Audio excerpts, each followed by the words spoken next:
News of the day. Mr. Zimmerman, have you made a decision as to whether or not you want to testify in this case? With values that never die. There are certainly a lot of controversies or scandals brewing right now when it comes to the Obama administration. This is American Heartland with Dr. Grace. Dealing with the federal government is not always high-tech, and it's not always user-friendly. The stories that matter. This is a massive escalation in the tension here in Egypt. The issues that count. I don't know why the media tries to make this into a sensation. We have never hidden the fact that we supply Syria with weapons. This is American Heartland with Dr. Grace.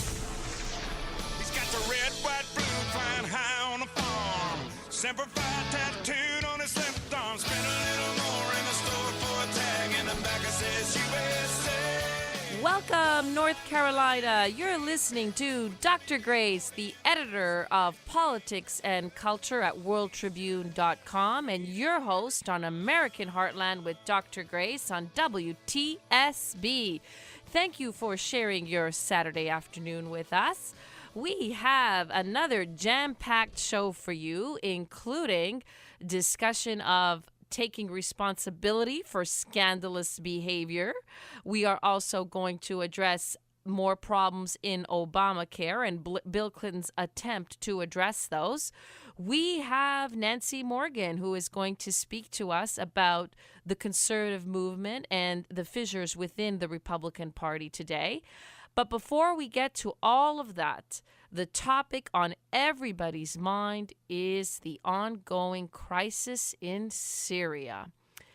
More important, a big development has occurred, a really important development, and that is that none other than Vladimir Putin, the Russian leader, is taking center stage on the world right now, really eclipsing American influence, you might say, in the way that he is projecting himself and the way that he's responding to all of this. He seems to have taken hold of the attention of the world, especially with his brazen calls upon the United States to not move forward with any kind of military intervention in Syria.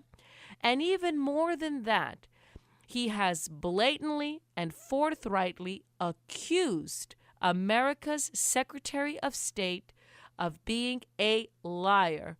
Brittany, roll that clip. We communicate with U.S. officials and assume that they are decent people. Kerry lies openly, and he knows that he lies. This is sad. So you have the president of Russia calling Secretary of State Kerry a liar, and with it he is branding the entire American administration to be fraught with lies. What exactly is the nature of the lie? He is essentially saying that the opposition in Syria is full of radical Islamists. In other words, the opposition in Syria is full of Al-Qaeda members, the very people who attacked us on 9/11, the very group that was responsible for the death of 3,000, the very group that launched us on a course to two huge wars in the Middle East, that one of them we are still fighting. So the president, the leader of Russia, is basically saying the administration is lying to its people and is lying to the world. It is lying not just about who is in the opposition, but also who launched that chemical weapons attack. Russia now has produced a report that they have filed with the United Nations. They say it is a comprehensive 100-page report that chronicles very clearly that the people who were responsible for the chemical attack is not Assad, but is in fact members of the opposition who used the chemical weapon in order to spur the world to intervene on their behalf, particularly to spur the United States to intervene on their behalf. These developments are huge. And they are huge, my friends, because they reinforce what many people in Congress are saying. They reinforce what many American news outlets are saying. And I want to point out a story that is getting a tremendous amount of traction at worldtribune.com. It is called Mounting Evidence Raises Questions About Syria Chemical Weapon Attack. So you have a prominent American news outlet saying, essentially, there is a lot of evidence that is accumulating that the opposition forces in Syria were planning this attack. They had been working very closely with friends in Turkey. They planned a chemical weapons attack, that the American administration got wind of this, and they have intercepted communication that indicates that they knew that some kind of big development was going to occur soon, aka chemical weapons were going to be launched, and that as a result of that, they would be getting all the help they need to finish off the war against Assad, the Syrian leader Assad. So we have an American news outlet confirming this as well. At a very minimum, if any of you are confused out there, at a very minimum, you know this. We do not yet have two pieces of critical information that we absolutely need to have in order to give the green light to this war. Number one, we don't know for sure that the Syrian leader is the one who launched the chemical weapons attacks. So the very premise of this war is flawed. And number two, who is going to replace him if he is removed from power, even at a minimum, if his strength is diminished? Who will replace him? This administration keeps telling us that there are moderates who are within the opposition. But there are lots of reports saying that they're not moderate. They are extremists, and they are very, very dangerous. They are, in fact, full of radicals who are persecuting Christians. And if you are a Christian out there deeply concerned about other Christians in the Middle East, you have to understand that the Christians in Syria are saying, in numerous press reports that have been published all over the Western press, we have Syrians on record, Syrian Christians saying, Assad may not be perfect. He may be deeply flawed, but he's the only one protecting us from the barbarians who are within the opposition. We fear them, and they are begging us, don't do to us what you did in Iraq. Because what happened in Iraq, you had a huge exodus of Christians from Iraq following American intervention. That population dwindled dramatically. There used to be 2 million Christians in Iraq, and by all accounts, there are anywhere between 250,000 to 400,000. So almost 3/4 of the Christian population in Iraq was either killed or forced to leave that country. And the Syrian Christians are begging the West, do not diminish the power of Assad. So, to simplify, we don't know for sure that Assad is the one responsible for the use of chemical weapons, and we do not know if his power is diminished, that the people that take over are going to be any less friendly to us in particular. Will it simply be a victory for Al-Qaeda, the very group that we have spent so much blood and treasure trying to defeat in this extremely long, protracted, exhausting war on terror that we have waged since the attacks on this homeland? What does that tell you? It tells you there is just not enough of a sound policy in order for us to proceed with any kind of military strike in the region. And the American people are saying loud and clear, we do not want this war. And members of Congress, the tally as of now is they are preparing to defeat the measure. As outrageous as the president's behavior has been in first deploying warships, getting us ready for war, calling his Secretary of State to give a speech telling the world, basically indicating that it is an urgent matter and America's going to strike. And then the next day completely reversing course and saying that Congress has to decide. As bizarre as the last week has been, nothing is more disturbing to me than the reaction of our very own Republican leaders. Here you had President Barack Obama, who has done nothing but vilify Republicans since he took office, vilify them at every turn. And here he was alone on the world stage, having made the biggest blunder of his career. And instead of Republicans taking advantage of this and leaving him out there, let him hang out there to take responsibility for his own error. Let the world see his incompetence. Let Americans clearly see his incompetence. What did Senator McCain and Lindsey Graham do? They not only support the president's policy, but they actually went in there and have tried to expand the American presence in the Middle East if we should strike.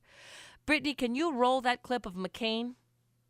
We emphasized to the president that now it's been over a year since the president said it would be a game changer if chemical weapons were used. It's been 2 years since the president said Bashar Assad must leave. And we emphasized the importance we place to actions that would degrade Bashar Assad's capabilities, upgrade the opposition, and to see change the momentum on the ground in order that the Free Syrian Army can prevail over time. That does not mean that any of us support having American boots on the ground. What a blunder from this senator. Essentially, he said to the president, in order for us to support you, we actually want you to expand the mission. We haven't even begun to discuss it, and already we have the phenomenon of mission creep, where America is dragged deeper and deeper into a quagmire. And his cohort, Senator Lindsey Graham, also went down that same road. Roll it, Brittany. But it is my hope that even a limited military strike can degrade Assad's ability to project force, particularly using chemical weapons. But there seems to be emerging from this administration a pretty solid plan to upgrade the opposition, to get the regional players more involved. Saudi Arabia, Turkey, Jordan, a lot of the Gulf Arab states have been helping quietly. Now's the time to get out front and be more overt. And believe it or not only did the Republicans basically try to help pull the president's chestnuts out of the fire, they have succeeded in expanding the mission because a Senate committee, the resolution that will be presented to members of Congress to vote on, includes a larger encompassing of the mission. They're essentially now, what the Congress is going to vote on is not just the pinprick strike that the president wanted. They're going to vote on a military intervention that is devoted to degrading the forces of Assad to the point that the opposition can take over. What does that sound like to you, my fellow Americans? It sounds like America is going to be embroiled in another massive snake pit. And it is extremely disturbing to me that the people who are helping the president embroil us in this snake pit are none other than our very own Republican leaders who should know better and who are missing a golden opportunity to reveal to America and to the world how misguided this president's foreign policy has been every step of the way. And so I ask you all to send a message loud and clear to all of our leaders. We are not going to go to war in order to uphold the president's foreign policy, which is riddled with mistakes, zigzags, problems, and is clearly incompetent. You are listening to Dr. Grace Vuoto, the editor of Politics and Culture at WorldTribune.com. I am the host of American Heartland with Dr. Grace on WTSB.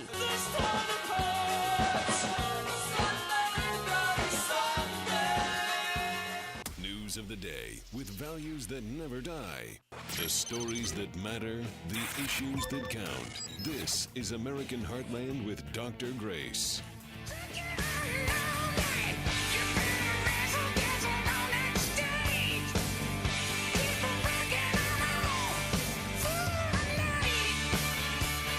Welcome back. This is Dr. Grace, the editor of Politics and Culture at worldtribune.com.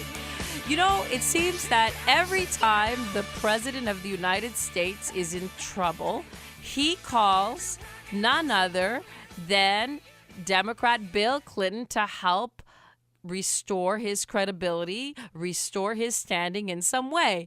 You remember that when he was in deep trouble before he won re-election, it seemed like he was losing out to Mitt Romney. He decided that it was very important to bolster his previous record. So he got Bill Clinton to deliver a speech in order to celebrate all the achievements of Barack Obama in the first term.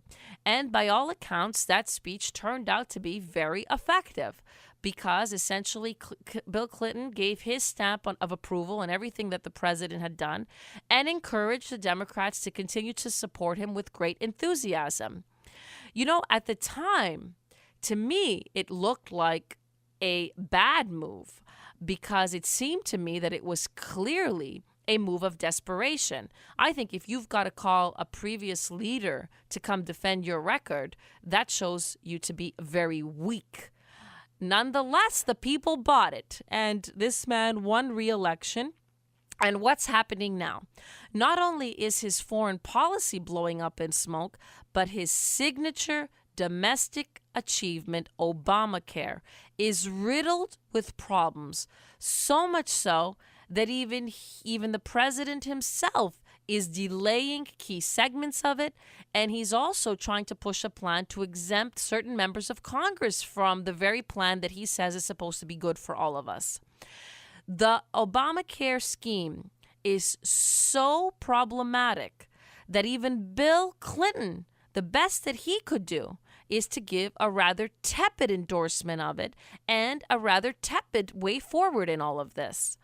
Let's listen to how he introduced the very speech that he recently delivered. Roll that clip, Brittany. I have agreed to give this talk today because I'm still amazed at how much misunderstanding there is about the current system of health care, how it works, how it compares with what other people in other countries pay for health care and what kind of results they get, and what changes are actually occurring now and are going to occur in the future. You know, he starts by saying how confused everybody is. What does that tell you? A healthcare plan should not be confusing. It should be straightforward. It should be easy for all of us to understand. If it's so confusing, well, that's part of the problem. The problem was you had a mammoth document that Congress voted into law that even they didn't know what was fully in it. And now we're seeing the disastrous ramifications of that. And it's even more disconcerting because essentially it was a callous, reckless wrecking of a healthcare system that hitherto was the best that the world had ever seen. So it is extremely disturbing, don't you think, that the American people are still very confused about Obamacare? And the president has a huge problem on his hands, and it is this. They are now embarking on a campaign to get young people to sign up for Obamacare. And they need these young people to sign up because if they don't, the whole plan is going to collapse. So you have now a concerted effort to get the youth out to sign up. And young people so far are not responding, so much so that they may have to launch a campaign with celebrities urging the youth to sign up. Now, why is it important for young people to sign up for Obamacare? Because essentially, you need lots of healthy folks in the system to support the system, to pay into the system, to essentially provide the funds for all the unhealthy people, all those people with pre-existing conditions that are going to be embarked on the plan. So basically, in order for the president's math to have any chance of adding up, he needs healthy young people to accept Obamacare. And they are the ones right now, all reports indicating, they are not signing up. Some young people think, hey, I'm healthy. I don't really need health care. I don't really care about health care. And you know, it's going to be a huge shock to them when they fully grasp that if you don't sign up for something that you don't want, this president that you voted into power is going to fine you for not signing up. So essentially, first they're going to use the carrot. They're going to try to convince young people with a media blitz campaign to sign up. And if the carrot doesn't work, guess what, you young people out there? The stick is coming, meaning you're going to have to pay a fine. And think about this debacle. This whole health care system was put in place so that overall health care costs would go down for most people. And instead, what do you have? You have the imposition of compulsion, a compulsory mechanism in the system, which means if you don't pay, we're going to fine you. And guess what that entails? It entails the creation of a vast bureaucracy to police who's paying into it, who's not paying into it, getting the fine, collecting the fine, punishing those who are not going to accept the fine. This whole thing, rather than bringing down costs, is going to continue to escalate costs. And you know, it is very clear to many leading Democrats that that is exactly what is happening, because this plan is half-baked. And even Bill Clinton himself is essentially begging Republicans to try to help to fix the problems. Roll it, Brittany. And I'm going to argue as best I can that we'll all be a lot better off whether we support it or oppose the health care reform law, whether we like it or don't. We'd all be better off working together to make it work as well as possible, to identify the problems and to fix them. Oh, now you need the Republicans to help you. Again, I hope that this time the Republicans are much savvier than they have been on Syria. When the president's plans are going up in flames, don't give him a lifeline. The American people are opposed to the campaign in Syria. Why has the Republican Party given the president a lifeline? The American people oppose Obamacare. They don't like it. They don't want it. Now that it is clearly in trouble, now that it is imploding, now that it is cracking at every seam, I hope the Republicans continue to be savvy enough not to fall for the trap that Bill Clinton is setting. He is telling them, help us out, and Republicans should stick to the plan of obstructing Obamacare. They have tried many times to repeal it, and that has gone nowhere because of the Democratic control of the Senate. However, now what they can do is they can simply delay. They can obstruct and they can delay. And you know, sometimes delay is a form of victory. One of the good news that one of the pieces of good news that has come out throughout this whole Syrian conflict that not many people are addressing is, do you remember just before Syria broke, everybody was talking about immigration reform. And it looked like, since the bill had passed the Senate, that the House was going to have to take it up. And we conservatives fear very much that the Republican Party was going to pass it. Well, guess what? Syria has knocked immigration reform right off the table. And there was a report in the Wall Street Journal that said, now that is clearly on the back burner. Once Congress finishes discussing Syria, they're going to be obliged to take up some really pressing budget matters that cannot wait, that cannot be delayed. And therefore, immigration reform is going to be pushed back and back and back. And this is an example. Sometimes delay is as good a victory as we can get. And now that the Democrats are asking for bipartisanship to help fix Obamacare, our policy should remain absolutely not. We're not going to help you. We're going to continue to try to repeal it. We're going to obstruct wherever we can. We're going to delay wherever we can until the American people get so fed up of this haphazard, unwieldy reform of healthcare that eventually the whole thing gets scrapped. And it's not so far away of a plan as you might think. Because consider this, if we succeed in obstructing and delaying and then the midterm elections occur, what happens? We have a chance to regain control of the Senate, and the repeal that has constantly passed the House might also pass the Senate. And you have a groundswell movement, one that becomes increasingly powerful. And then the president is forced to veto the will of the people. And that clearly won't make him look very good. What we're seeing now, my friends, is truly the unmasking of this administration. The president's foreign policy is failing everywhere. He said that he was going to be the great multilateralist. He said that we were going to be loved in the Middle East. He said that he was going to be able to reset the relationship with Russia. And as we've seen, none of that is panning out.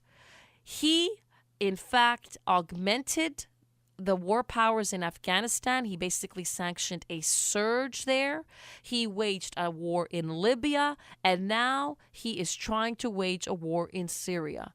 As for Russia, the Russians, not only have they rejected this so-called resetting of the relationship, they are laughing in his face. They are obstructing American foreign policy. And they are now brazenly calling the president flat out a liar. If this isn't a humiliating rebuke of your foreign policy, I don't know what is. And now we have Obamacare, where this is supposed to be the signature achievement of this man. And you have the president asking a fellow president, a former president, to come and help him to save another policy that is clearly unraveling right before our eyes. What we are seeing in both domestic and foreign policy is a man who has essentially shown us that his ambitions are much greater than his competence. And unfortunately, it is we Americans who are paying the price of humiliation abroad and stagnation at home. You are listening to Dr. Grace Vuoto. I am the editor of Politics and Culture at World Tribune, and I'm here to uphold values that will never die.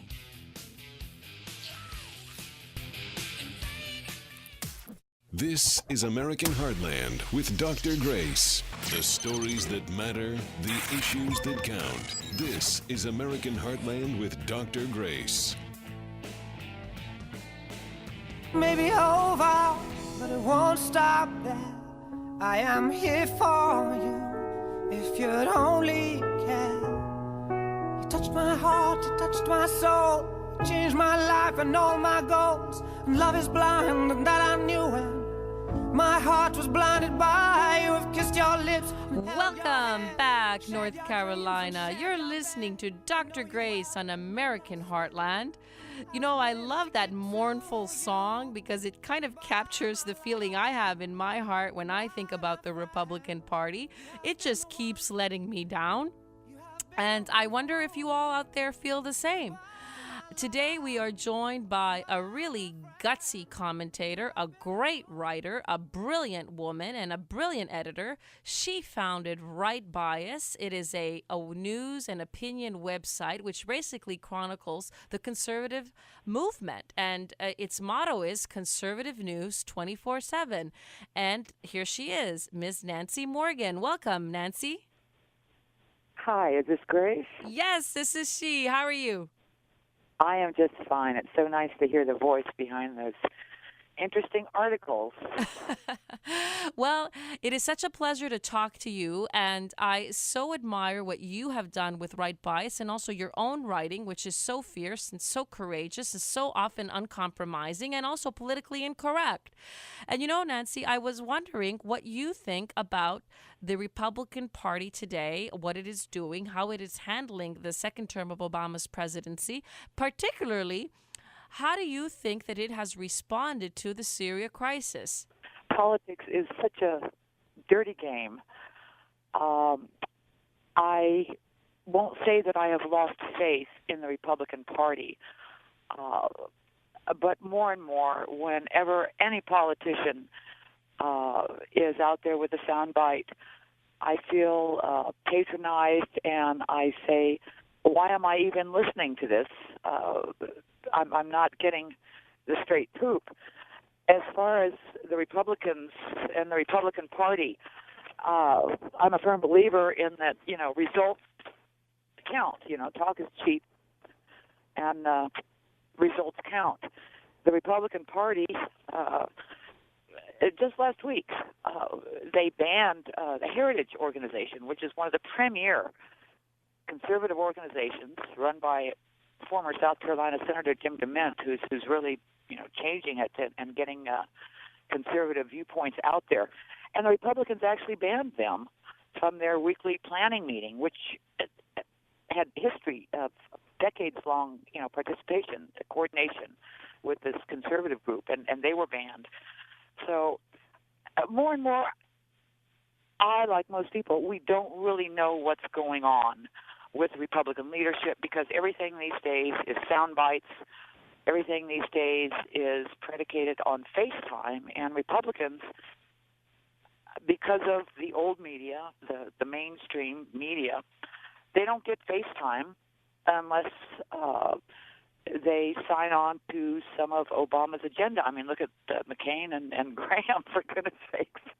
Yes, that's exactly they're right. polishing their own reps, for conciliators, by reaching out across the aisle, completely ignoring history as the left does, showing that every time they reach across the aisle, they're played for fools. And if you can't learn from history, then you're in the leftist category, in my opinion. Well, Nancy, you say that your focus is culture. Are you as dismayed as I am, too, that the Republican Party has not been able to uphold traditional morality in any meaningful way? We haven't had any big victories on the cultural front with their leadership. Well, Grace, I refer you to the 10th Amendment and to my personal views. It's not the government's business on cultural issues. If they could just stay out of the way. What's happening is whenever, like when China, during the revolution, whenever any country is taken over, the first thing they do is they grab the media so that they can control the message. And unfortunately, even despite talk radio and the internet, the old media, AP, Reuters, all of these supposedly mainstream organizations are still shaping the conversation. And the conversation more and more has absolutely no relevance or meaning to the average American. We're spending time debating things that the media decides. And I'd like to make a point that less than 1% of our population in America is comprised of the media, political, and educational elite. And they're the ones who decide what we're going to discuss. And that's not acceptable to me. Well, that's why you founded Right Bias. You really wanted to bring attention to the stories that you thought were the most relevant. And I think you had a remarkable impact. Well, that remains to be seen, Grace. And so much of what's going on in our country still remains to be seen. What we're seeing on the news and in the daily newspapers, where most people still get their news. Most people, Grace, they're busy raising families and working to pay their taxes. They're not political junkies. like myself, until age 39, I would see a stray headline, I'd see something on the news, and I would assume that that's the way it was. And the reason that I became, I guess, what you would call a conservative activist is that at age 39, I realized that my whole life I had never been exposed to any other point of view. I'm a firm believer that no matter how thin the pancake, there are always two sides. And I realized that for all my life, of course, growing up in Los Angeles, I had only been given access to one side.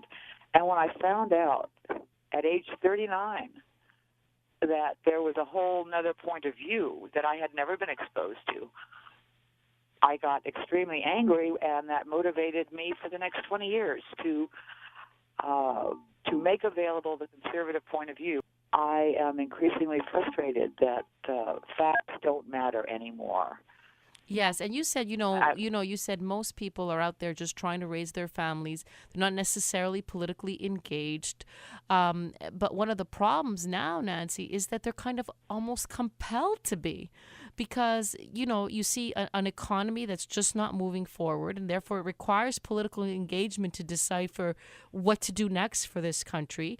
You see us being dragged into perpetual inconclusive wars, and that too plays a long-term effect on the nation's future, because we rack up these huge expenses, which end up becoming debt that are transmitted to our children and grandchildren. So, the simple attempt to just raise your families without government control, that's, it's slipping from our grasp. In the previous segment, Nancy, I discussed Obamacare. The problem now that all Americans face is the government is coming after you. You're not being left alone. Our freedoms are being whittled away. This mandate is an attempt to it's going to compel everybody to accept a policy that we don't like and we don't want. So as much as folks want to just raise their families and enjoy American liberties, what we're discovering is that it's becoming increasingly impossible. Our liberties are being taken away from us. And I think that's too why you have this tremendous unease across the nation and this tremendous shock with the NSA surveillance scandal. Again, you might just want to, do your own thing. But the government is spying on you. The government has its eyes on you. The government intrusion is essentially chipping away at all our liberties. It has already. Excuse me. When communist China was taken over, as I said before, first they go after the media, then they go after the family, the rule of law, and private property. Now, all of those things have been happening over the last couple decades, and most especially in the last 5 years under Obama, with the goal of making the state the supreme. As a matter of fact, who was it, Napolitano or somebody, just introduced the federal family into the national conversation. Allegiance to the state is what most communist and fascist governments, that is their goal. That is what I see happening in America. And all of the institutions, Grace, that make America great, family, communities, organizations, the rule of law, private property, all of those things are under severe attack. And most Americans, just like myself, are left shaking their heads saying, what can I do? But on an optimistic note, please keep in mind that these issues are being defined by less than 1% of the population. They do not necessarily reflect the views of people like yourself. Well, I won't say yourself and myself, because we both have been or are still involved in trying to influence the discussion. But we had the Kelo decision, which gave the government the right to come in and take private property. The rule of law under Obama, that's written off to a living, breathing constitution, which and family. Oh my goodness, that's the most egregious happening that I see right now, where gender is becoming optional. It's even spreading. I just posted a headline the other day. I think the city of Venice has just banned the use of mother and father on official forms. it's happening right under our noses, and I'm like most Americans. I'm saying, what can I do? What can I do? And what I did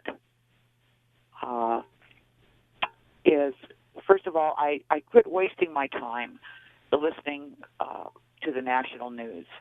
I still, just because everybody lies doesn't make it right. And why should I spend my valuable time watching the news, watching John Kerry, watching Obama, when I know that they're lying to me? Now, am I the only one that feels patronized, manipulated? No, you're not, Nancy. And I thank you so much for your commentary today, and also for all your efforts in bringing forward an alternative point of view. I encourage everybody to check out Right Bias. It is conservative news 24/7. And when you are sick of hearing the left-wing media, you know that there are other sources out there that are reliable, that are fun to read, and that are being put together by individuals with true principle, true character, true passion, and a commitment to American liberty. You're listening to Dr. Grace. I am upholding values that will never die. We're listening to American Heartland with Dr. Grace. The stories that matter, the issues that count. This is American Heartland with Dr. Grace.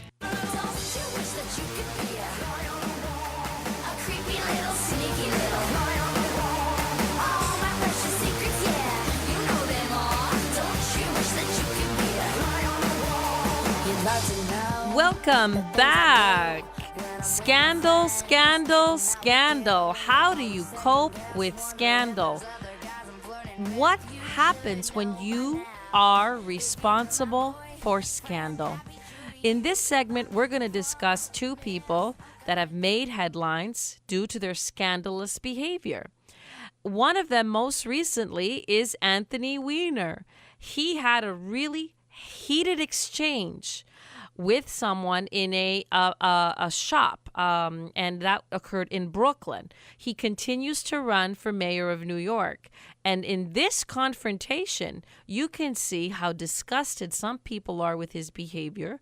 And what's really surprising is the defense that he makes of himself and his utter lack of shame. Roll it, Brittany. Wait till I walk out to you say anything. That's courage. We'll have a discussion. Come back in here. I'm not afraid of you. You're not afraid of You do disgusting things.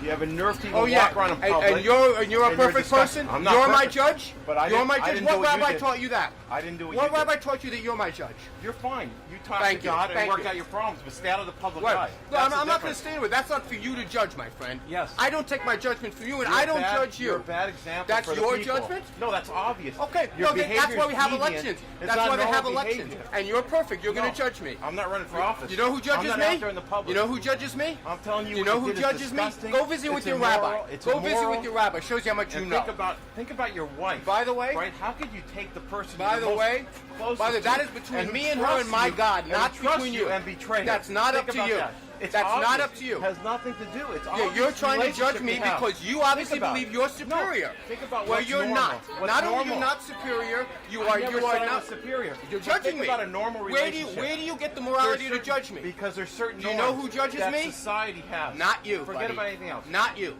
Well, you don't get to judge me I- because you have shown no sign you're superior to me, and you are not my God. Has nothing to do with being superior. How do you have the moral authority to judge me then? Because what you did is Ask deviant your behavior. rabbi. Ask your rabbi who Has gets to nothing judge to me. do with me. You know, that is a quintessential argument that you can have with a liberal, because everything that you heard Anthony Weiner say, he is basically using the arguments of moral relativism. And very sadly, those arguments generally hold sway among many people. One of the things that I think is very badly misunderstood is the difference between judging and condemning. I think that there's a passage in the Bible where Jesus tells us that if you're not a sinner, then you should be the one that, can cast the first stone. And that is usually cited to try to get Christians to go back on their heels and not pass quote unquote judgment. But I think that passage is really misunderstood, because Christian teaching is indeed predicated on judgments, making moral judgments. Jesus himself made them all the time. That is his mission, in fact, to teach us to make moral judgments not just about ourselves, but about others. The confusion here is condemnation. As Christians, we're not supposed to condemn anybody. That is to say, obviously, we should not hurt anybody physically if we disagree with their lifestyle. We shouldn't commit an act of violence. The practice in Jesus' time was when there were deviants from the social norm, those people could be stoned to death. I mean, they literally could be killed on the spot. So that is what we refer to as a condemnation of behavior. And another issue, too, I don't think as Christians, obviously, we cannot condemn anybody. We don't know ultimately how God will decide who goes to heaven and who doesn't quite make it. I think this, though, we have to understand we should reclaim the word judgment. When somebody says to you, like Anthony Weiner was saying, you have no right to judge me, the response is just like this patron did. He just kept going at him. And he kept saying, well, yes, your behavior is wrong. Your behavior is deviant. What about your wife? This is just inappropriate. And the more that he kept pressing him, Anthony Weiner just kept saying, you have no right to judge me. It's between me and God. No, it isn't, Mr. Weiner. It's not. Even if you weren't a public figure, we have the right to judge your behavior. Let me explain something very clearly. Everybody makes judgments about everybody all the time. And liberals, too, make moral judgments, very fierce moral judgments. You heard them calling George W. Bush a war criminal, a warmonger, et cetera, throughout his presidency. They were making moral judgments. What liberals want is this. They want to make moral judgments when it suits them, and they want to tell you to shut up and not to make judgments when it's your turn to make moral judgments or according to your value code. It is important to reclaim the word judgment and say very clearly and unequivocally, it is my moral duty to make a judgment. I must make a judgment both for your well-being and for mine. It is part of my moral responsibility to call out your behavior as deviant when it is deviant, both to help you to see it and to ensure that I don't fall victim to it. So reclaim the word judgment. This segment, I think, should be played over and over again in classrooms so we can teach students how to rebut the arguments of moral relativism. Everybody makes judgments all the time, and judgments are generally healthy and good. What is not good is condemnation. We cannot condemn people exclusively as somehow wholly bad, nor do we have the right to condemn them, say, or damn them in any way to hell, or be presumptuous about how God will ultimately evaluate their overall well-being. But we certainly have a right to judge actions. And you know what else I find extremely disturbing is this.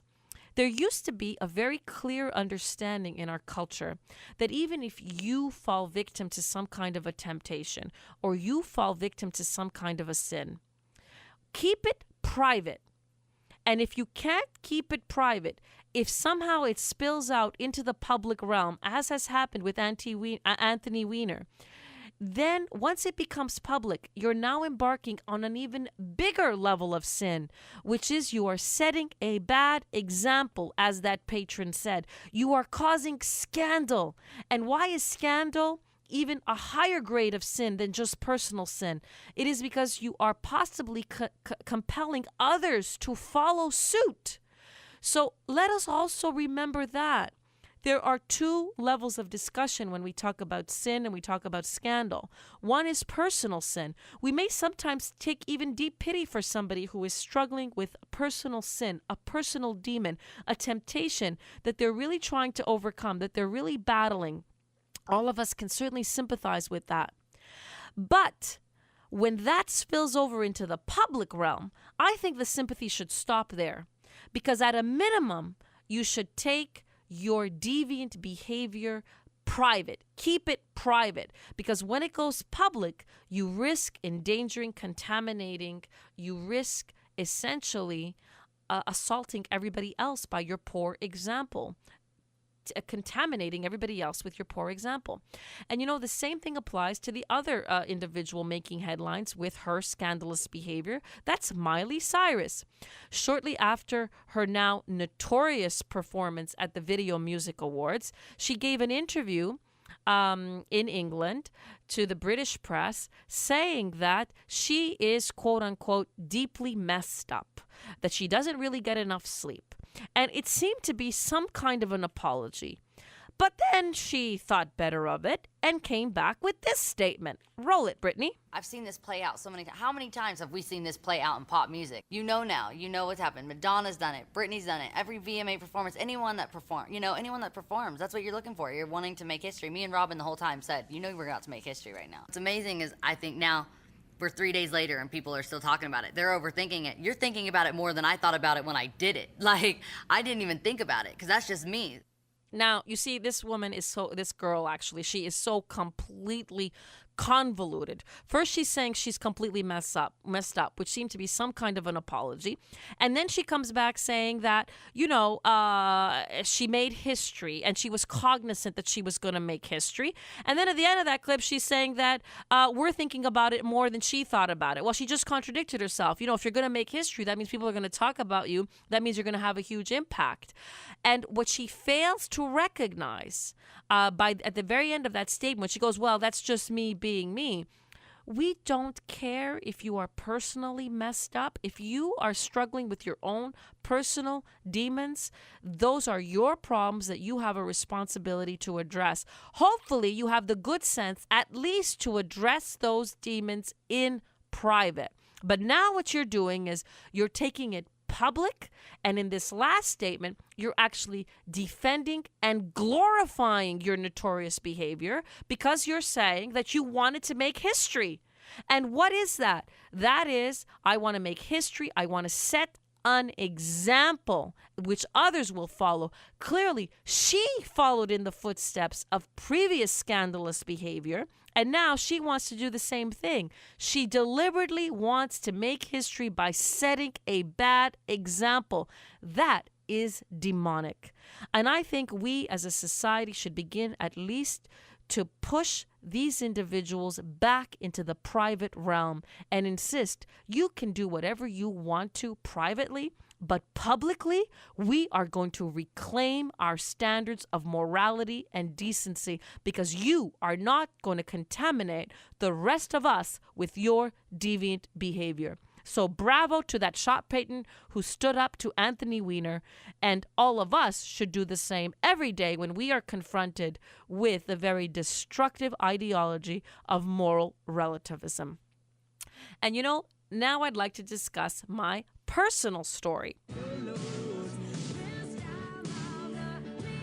There's another story that made headlines, and that is, very sadly, Michael Douglas and Catherine Zeta-Jones are, quote-unquote, taking a break from one another. It looks like this longtime union is on the verge of completely falling apart. Well, I read an article in a publication which is devoted to giving very subjective explanations, or it's devoted to subjective writing. That is what it's known for. And the author is called Laura Barcella. She writes on XO Jane. And the title of the piece is On Catherine Zeta-Jones, Michael Douglas, and the Weird Pain of Celebrity Breakups.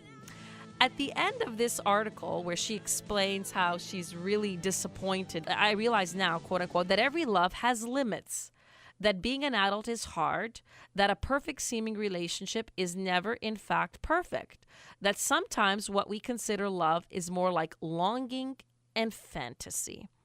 So when I read this, I thought, there you go again.